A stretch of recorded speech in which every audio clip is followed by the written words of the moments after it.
Zaurav. I work with Pixel. I'm a lead Drupal developer, and today I'm going to talk a little bit about Drupal CMS. So, what is Drupal CMS? I'm just gonna ask really quickly with a show of hands. You want to come in? Hey, how are you? Just want to say hi. Hi. We work together. We haven't met. Yeah. So, just with a show of hands, how many people know what Drupal CMS is? Oh, great! That's awesome. I don't know Drupal. All right. And how many people here have actually used Drupal CMS? Okay, cool. So Drupal CMS was born out of the Starshot initiative, which in DrupalCon Portland, Dries announced it in 2004, May of 2004, and the underlying theme to the Starshot initiative was to make the out-of-box experience a lot more easier, a lot more user-friendly, to improve the user experience when you install a product like Drupal out of the box. So the name Drupal CMS, they made it official in around August, so 3 months after the initiative. And what we knew as Drupal became Drupal core. So CMS is built on core. Everything is powered by core. It's got some initiatives built on top of it, like the recipe, like the experience builder and the AI initiatives that enhance the experience for Drupal CMS to achieve the goal of a good user experience. So how does Drupal CMS enhance your user experience? It streamlines the authoring experiences. When you install it, it is AI ready, and the install process is greatly streamlined as well. So I have a pre-recorded video here. You can install Drupal CMS by itself if you wanted to give it a go, or if you didn't want to install it, you also have another option. You can just get started from going to new.drupal.org, and there's a button that says Try Drupal CMS. Yeah, okay, it's a little slow. And you try Drupal, click on the button that says Try Drupal CMS, and you fill out your information. And once you fill out your information and click on the Submit button, you should have a fully working instance of Drupal CMS that you can try. This is provided through Drupal.com.org, so this is the official one. If you want to install it, now you can install it as well. And I'm just going to pause this here. This is the same as installing any application on your platform of choice. So if it's Windows, it's how you install a Windows application. If it's Mac, it's how you install it. So you go to that site, new.drupal.org, and now there's a download and build button. You click on it, and you do not click on download CMS zip, because that's going to download the zip file. You scroll down a little bit, and there's the button that says download the app. You use that. And I'm going to provide all the links in the last slide. So when you go to that page, it gives you an option to download for your platform of choice. I use the Apple Silicon, so I'm going to download the Apple Silicon one. So once that application is downloaded, and like I said, it's like how you install any other application on your system. You just, for Mac, you just open the DMG and drag it to the applications folder. And then you run the application, which starts the install.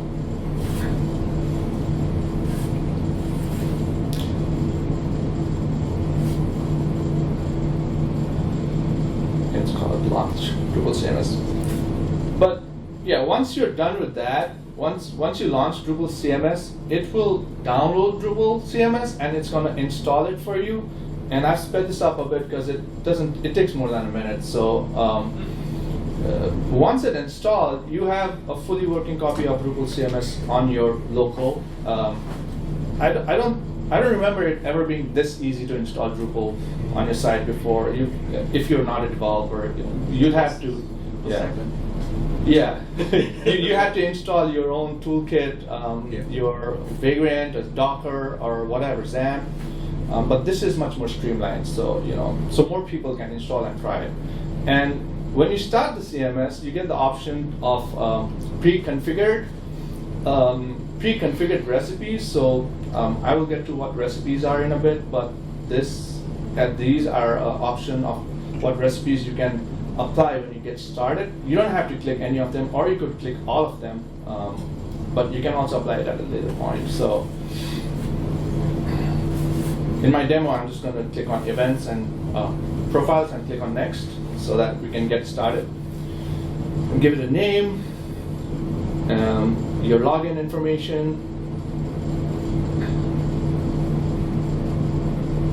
and I speed it up so that it doesn't take forever to install. But that is pretty much it to get started with Drupal CMS. Once you're here, you can now dive into it and explore everything that it has to offer. All right, so moving on to the next slide.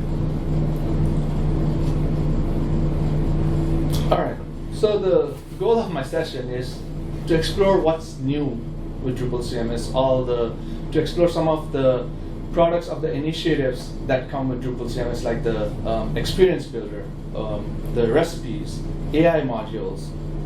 So those are the three high-level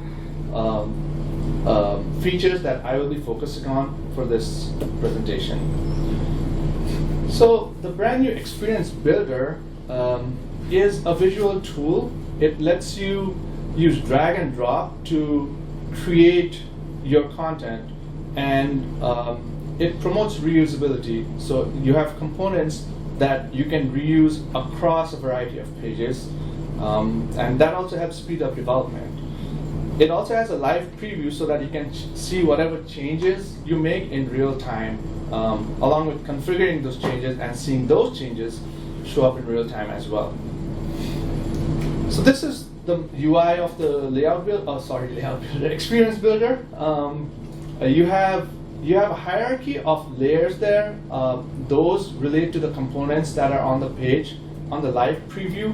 In the middle, you have the preview area. That's a live preview. So anything you drag and drop from the component side, which is on the left, you will see a rendering of that live.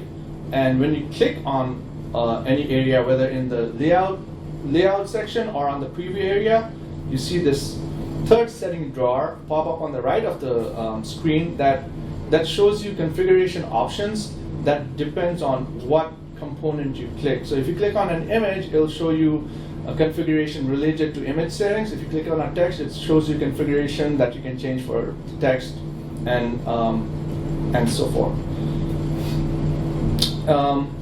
So just to dive a little bit more into the library and components, you have your components all on the left side of the UI. As you hover over those components, you'll get a small preview so that you know what it looks like before you drag it onto the middle of the screen.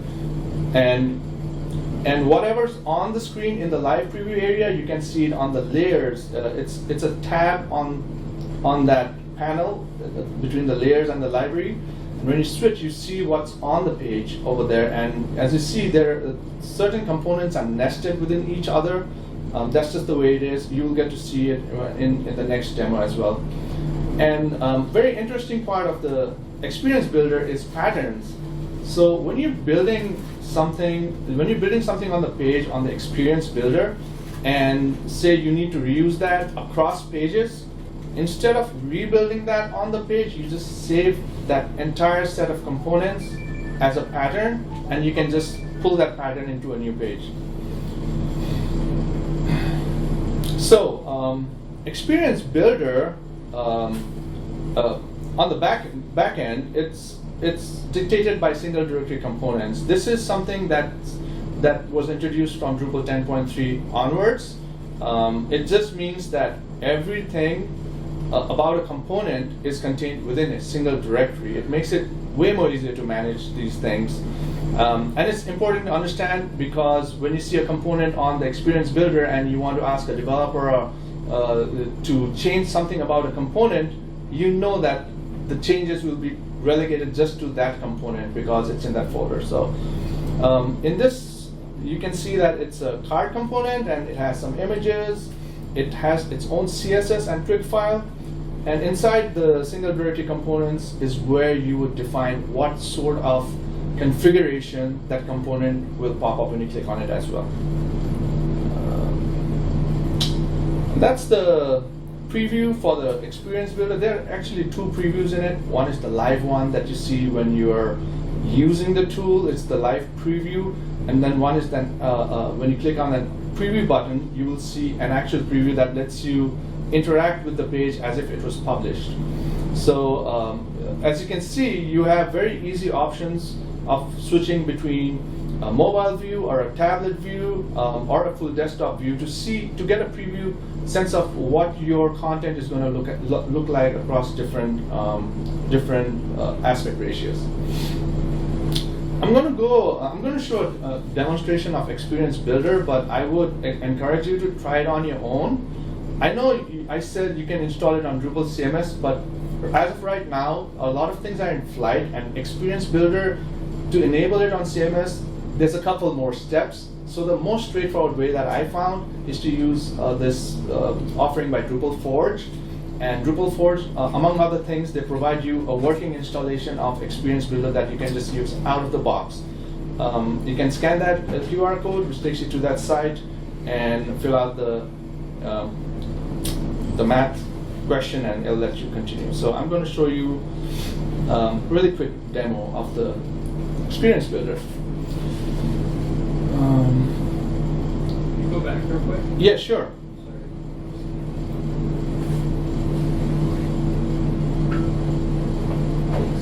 All right.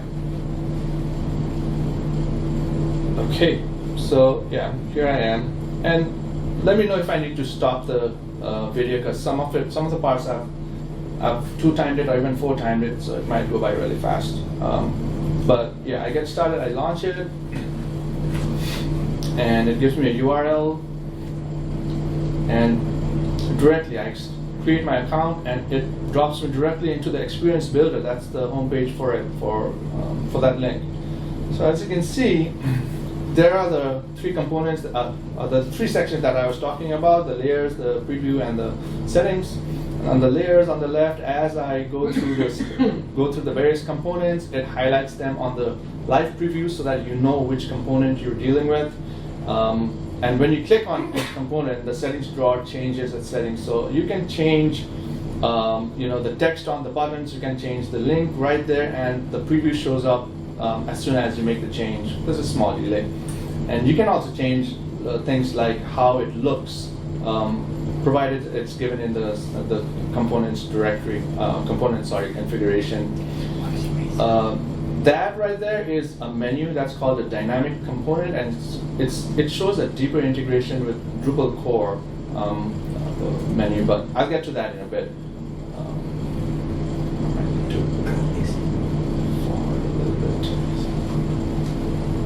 Yeah, I'm looking at changing the logo component here. So as you can see, I'm just going through the page, and whatever I click, the settings contextually bring up configuration for that particular element or that component, and you can change it on the fly. It works with text as well. In this case, you have a full-fledged text editor in there that you can use, with all the bold and emphasis and italics enabled as well.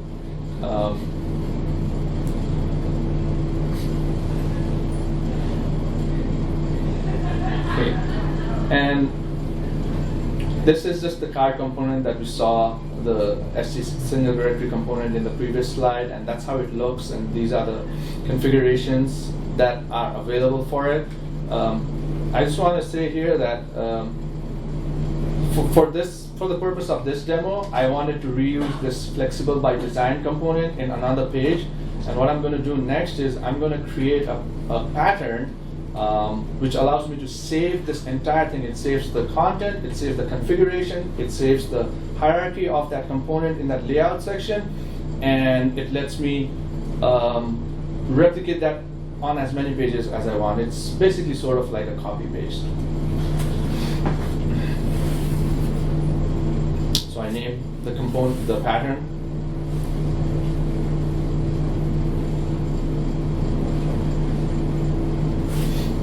And it's going to appear in the library once I name it. Oops. Yeah. Alright, this is just, I'm just clicking around. As you can see, it's pretty intuitive. The reason I sped it up is because, just to show you that, you can pretty much interact with any component on the page and change its settings. Right here we have a web form, which is very useful as well. It's part of the dynamic components that we'll get to in a bit.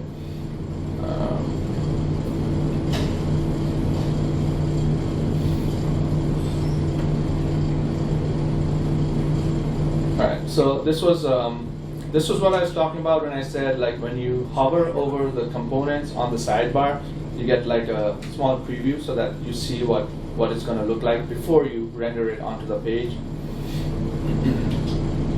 And then once you decide what you want, you can just drag and drop it onto the live preview area, and that renders there.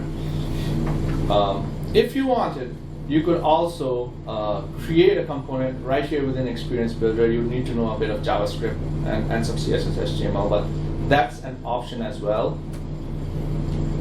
In this case, it's creating a progress bar component.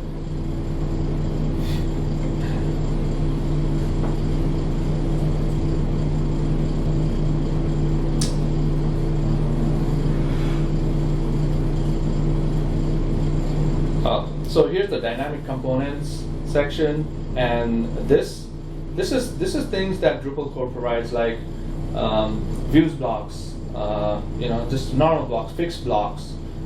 These components also show up in Experience Builder, so you can just use them, menus that you create.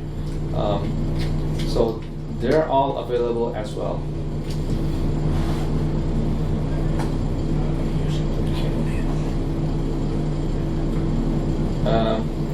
And this is just an example of how you can change the aspect ratio of the live preview area, so that you can work with, you can work with a mobile view or a tablet view. And this is the second preview where you're actually looking at the thing as if it was published.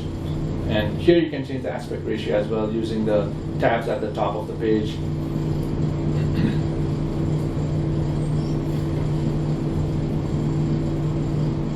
I think I have one final, yeah.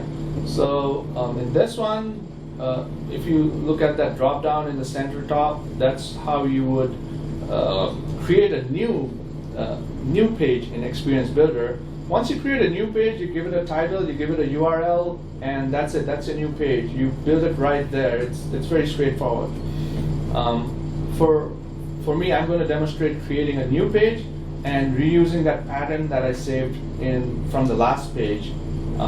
So you just drag and drop it, and it renders right there. So there's a lot more to that than all of this, but I will give you the links if you want to try it out yourself as well. I would encourage you to do that. Meanwhile, we'll move on to recipe. So recipes launched as an initiative just recently, Jan 2025. So it hasn't been a whole lot.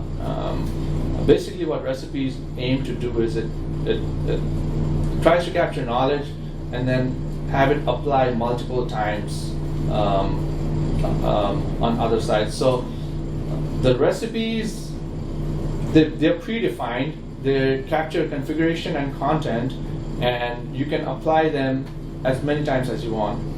And the end goal of a recipe is always, after you apply them, it brings your system to a set specific state. Recipes are also single directory components, which makes it incredibly easy to understand. The good point about recipes is it can be installed at any point of the life cycle of your application. So Maybe you remember there were things called Drupal distributions and profiles, but those you had to start from scratch. You couldn't go to the middle of a life cycle and say, hey, I want the distribution to change. Like I know Acquia had some really good ones like Lightning, which provided a lot of features out of the box. But in the middle, if you wanted to change to something else, you'd have to start from scratch. But with recipes, you can have a Drupal site. It doesn't have to be Drupal CMS. You can have a Drupal site and apply it at any point of that site.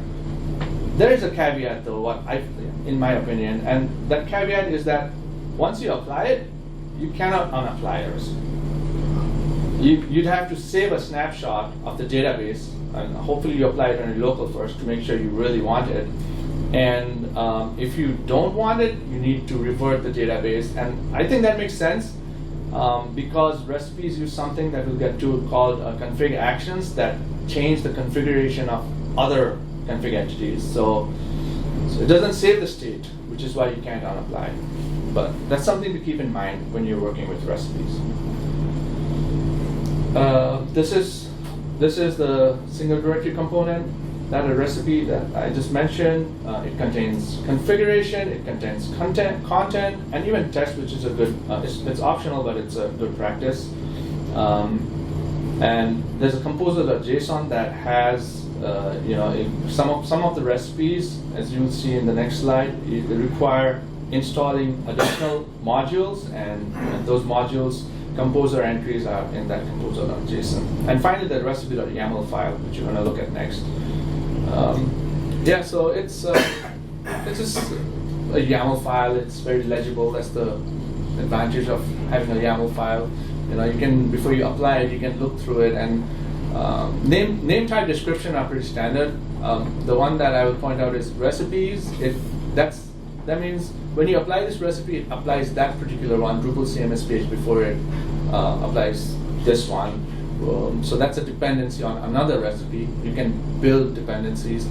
The install key, it installs those modules before applying it. And the most interesting ones you'll find in the config section, which introduced this new concept called config actions, and they allow you to impact other configuration. And in this case, it's granting permission to the content editor, granting those permissions. Here's an example of the config directory.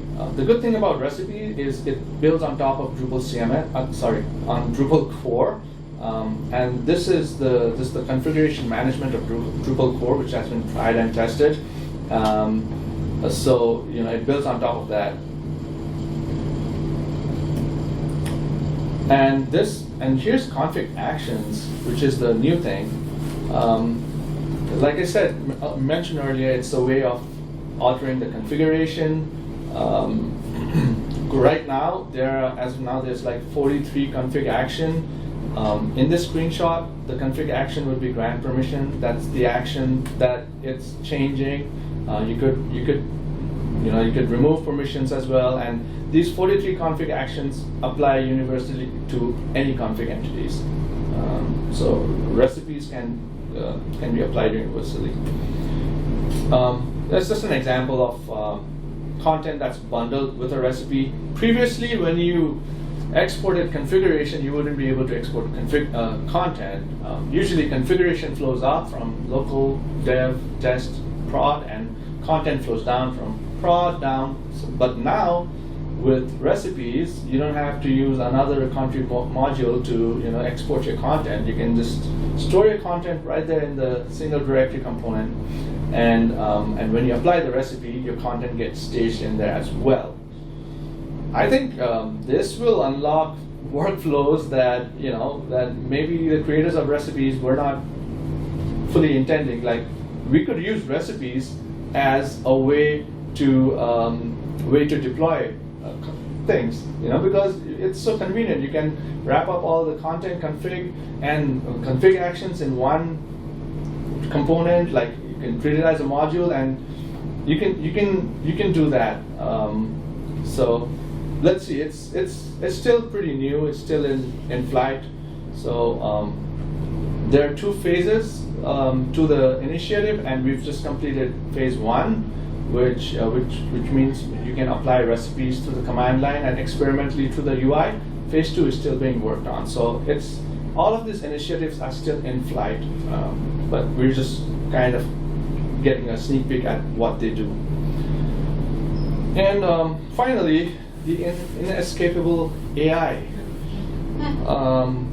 And Drupal CMS also offers a plethora of AI modules out of the box, remember the goal of the Starshot initiative is to improve the user experience out of the box, and this aligns with that by providing tools that you leverage AI that allows the content editor less friction when creating content, and we'll see a couple of examples of that as well. But the AI initiative was announced this year, Atlanta 2025 in DrupalCon, and it aims to accelerate innovations through AI, and it's aligned with Drupal CMS. Means what the products of the initiative will get integrated with Drupal CMS. So we will get to see it firsthand. So how do you use the AI in Drupal CMS? Well, traditionally, to enable a module, you'd go to the extend page, and then click on the search for the module, and click on the checkbox, and click on save, and then you would go to configure the newly enabled modules. But now with recipes, you don't have to. You just install a recipe, and that knowledge of doing that configuration is captured and applied for you. And the recipe that we will install is called the AI Assistant. And the AI Assistant will enable these two features on the CMS side that you'll see. One of them is the chatbot that allows you to query to ask the AI to create content type, to create taxonomy for you. And the other is it allows you to ask the AI to create alt text for you. But as you will see, for me that one was not working.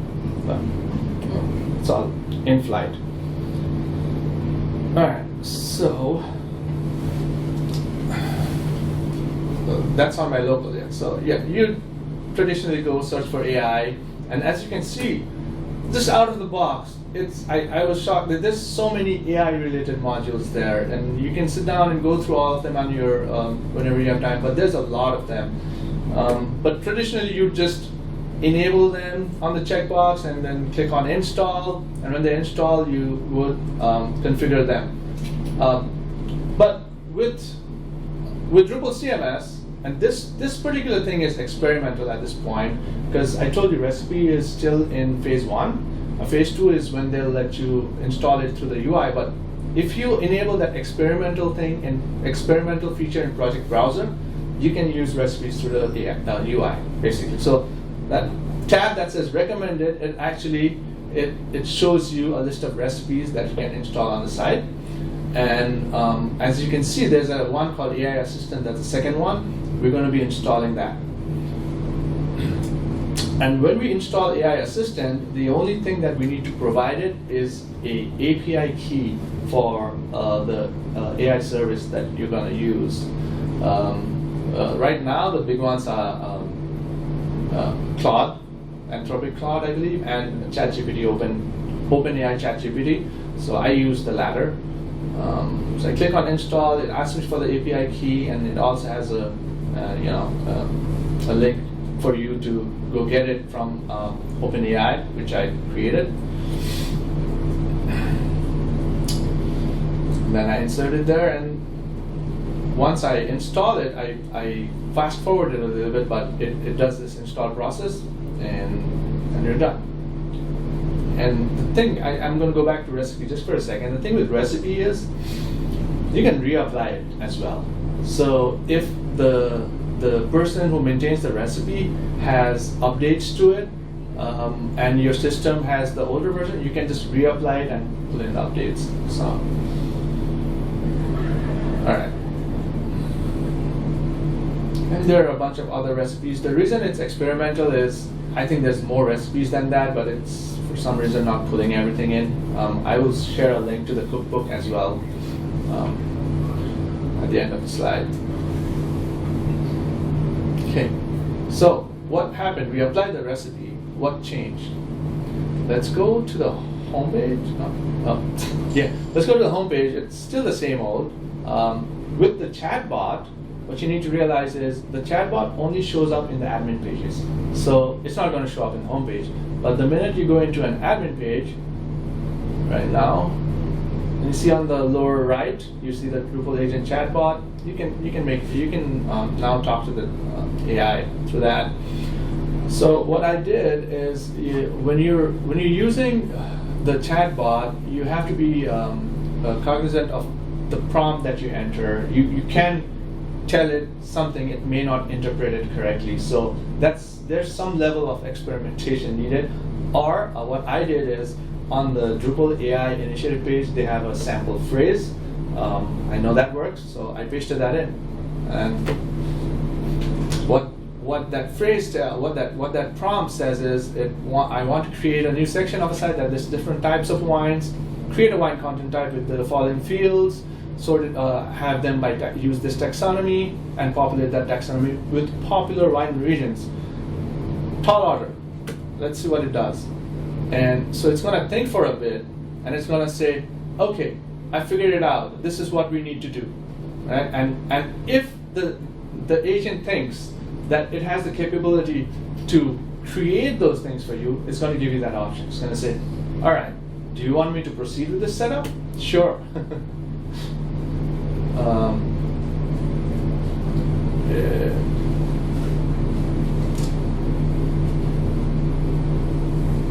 Yes.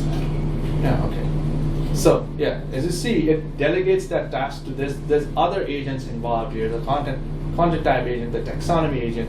So this delegates that request to other agents to make those creations. So it's going to take a while and come back with the confirmation saying, all right, I created the following. Which for me, for the first time, was pretty eye-opening that I did not create these and it was created by AI, and I was like, that's cool. So yeah, that's the new content type, and as you can see, it's got the fields, it's got the entity reference as well. It did not do the correct type of image. I wanted an image upload. It created a media image. Like I said, for that kind of stuff, we will need to tweak with the prompt. That's the best way to learn how to give the AI information. So for now, it's fine. But yeah. Okay.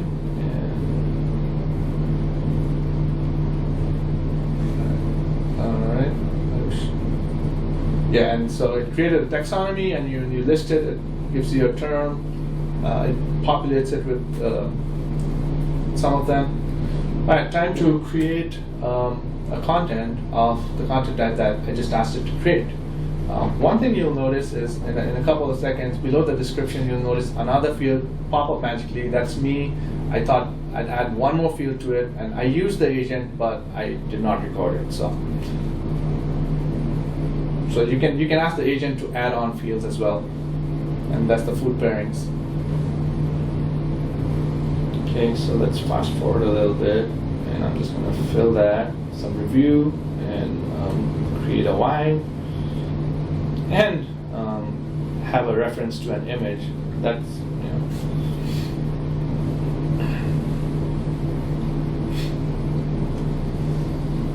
okay. So right. All right. So we just created the first content from that content type that the AI helped us create.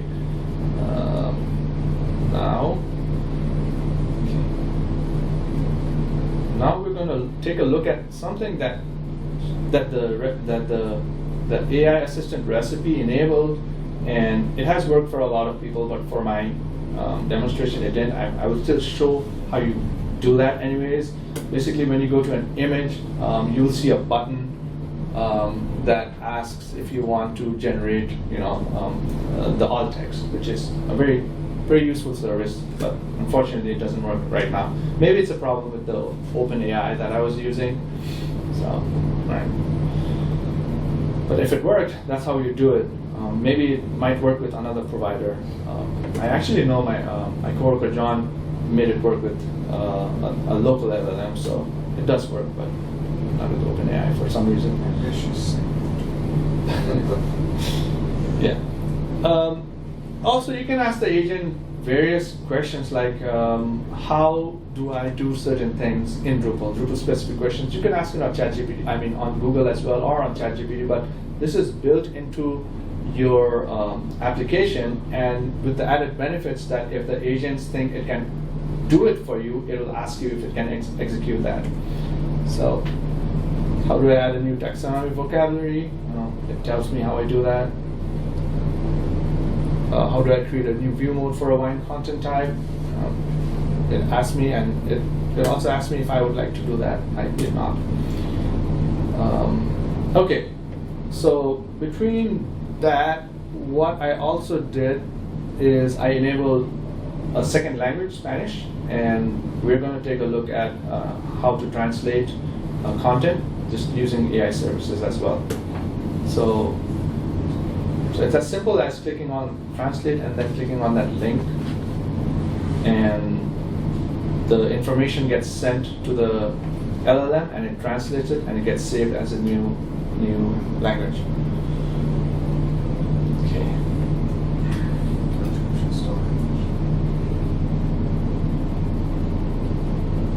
And here I am translating the wine content that I just created. Does it automatically publish that? Yes. It does automatically publish.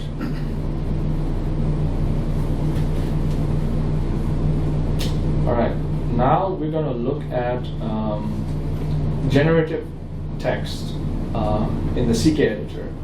This is a module called AI CK editor, and what it does is it adds a button to CK editor. You have to enable it in the settings. It has a setting to CK editor that allows you to do a variety of tasks, and for my demo I just enabled generative text and I enabled summary, and I'm going to show you an example of generative text. So I add a button, and then if I scroll down, there are certain services that I can enable for that button, and including the model that you want to use. Yep, too fast. Sorry. Okay, so in this, I'm in a create a new basic page, node add basic page, and that's the CK editor for the content. And there's a button that says AI editor. When you click on it, you can generate stuff. In my case, I generated, since we were going with the wine theme, best wine regions for a certain wine. And ask the LLM for it, and it populates its response. And if you're okay with that response, you click on accept or save changes to editor, and it puts that in, and it lets you, it helps with that. So there are also settings to summarize it, which I haven't demoed, but not to summarize. You can change the tone of your content. You can, you can make it more formal, make it more casual. There's a lot of settings involved with the AI CK editor module. So yeah, I think, and just for consistency, I went ahead and the newly generated stuff I translated it into Spanish. All right, so that was like a really brief. Oops. That was a really brief preview of what you can do with the AI modules for Drupal CMS. I would highly encourage you to try it as well, because everyone's use case is different, and being that Drupal CMS is so easy to install for pretty much anyone, I think it makes sense to go in and dive into that. And for that, there's some links over here for you to try. There's the demo, which is the official Drupal.org demo. You can use that, or you can use the Drupal Forge Drupal CMS AI demo, which uses recipes to enable various AI modules for you. There's the recipe cookbook as well, if you want to take a look at what the current state of how many new recipes there are. They keep adding new ones whenever it's available.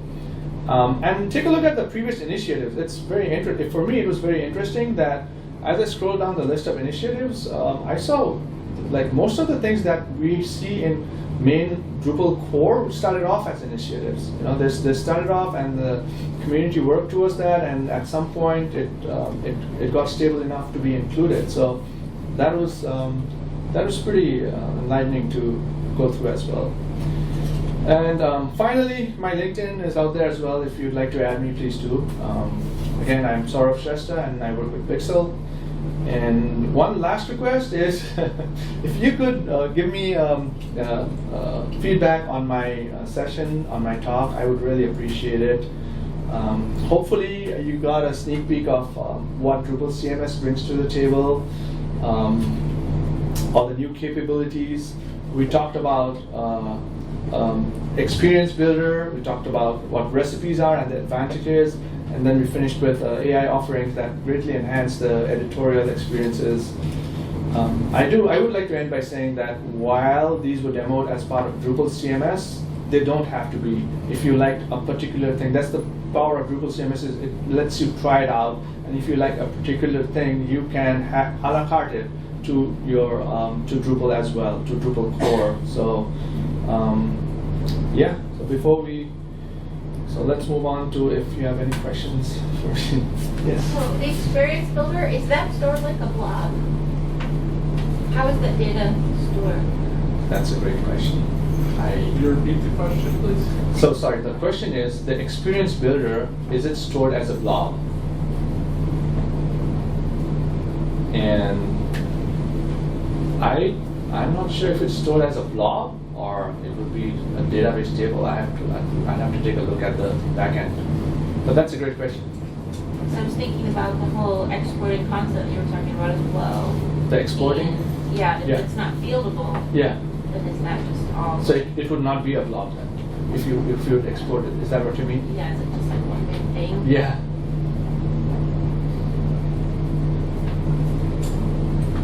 Yes. Did you ever try, for example, when you were mentioning that the widget for one of the field types was not what you were expecting for the image, for example, it was Yes. not an upload. Yes. So when you're generating all of this stuff, is there a way for you to do like an undo, like a Control C, like okay, you generate all of this, forget Well, about it, I just want to give you another prompt. Yes. Did you ever try that Yes. out, and Yeah. does that work? Yes, as a developer, of course, I have tools. I just drush CIM, which Right. imports the configuration engine. Basically, it Right. wipes out anything new. But not through the. I'm thinking Not through about the AI? someone who doesn't have access To to the Drush. AI, that's very Yeah. interesting. That is, AI. Okay, this I made a mistake, yeah. Make it a core image field instead of a PD field. no, I did not try that, but Okay. that is a fantastic suggestion that I would want to try as well. I was just curious, Yeah. for someone who is like Yeah. experimenting doing this, and I did not like what you just Right, did. right. Just undo it. Can you revise it? Right, or revise it. Yeah. Yeah. I did try adding more fields to the created content type, and that seemed to work. Okay. But yeah, there's a lot of experimentation that might be required, Mhm. just to see what it's truly capable of. But this just scratches the tip of the iceberg, so Right. speaking. What about permissions? Yes, for Experience Builder. No, I'm going with the AI stuff. Uh-huh. Like, what if you need to give like content creators permission to do like lower level or higher level stuff, Right. and then you want? Can you? So, is it one yeah, AI that yeah. does it all? Or? So when you're running that AI chatbot, you're running it as presumably an admin.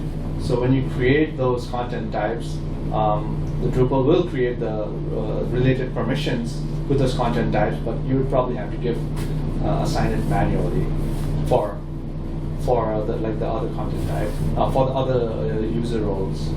Could you like? Okay, so I'm thinking. So I am one of your content creators, Right. and I log on. If you give me access to like a version of the chatbot with permissions, then how do I update the taxonomy so it can send you around and get instructions, or is it all Oh. the same chatbot for everything? No, I think it's the same chatbot, but because it's a module, you can give permissions to your roles to allow you to use certain agents for Okay. creation. So yeah, you can fine tune that. That would need a bit of a setup.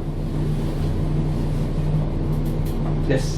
The components in Experience Builder, they all have to be created just in code, right? You can't set that up in the Drupal. Did I miss that? Yeah, you're right. Oh, okay, just checking. Yeah, most of the components that you saw were provided with the themes. They usually come with the themes.